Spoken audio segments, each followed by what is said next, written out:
Cik pegah mengajak jam terbang. Okey, yang gedung terbang kena kan. Ana mau dia kita boleh.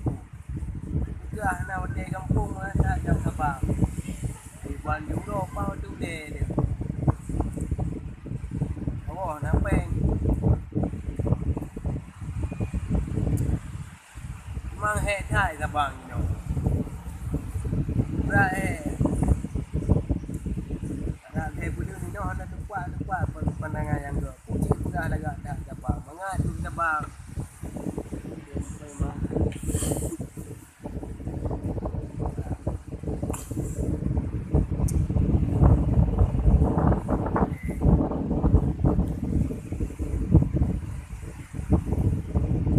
Back lek ke Melayu hai.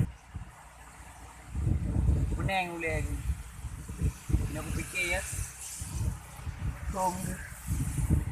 Yang kata utapa han lepas ho. Alah. Anda tu oh ni. Kampung dia. Mau dek negara ni.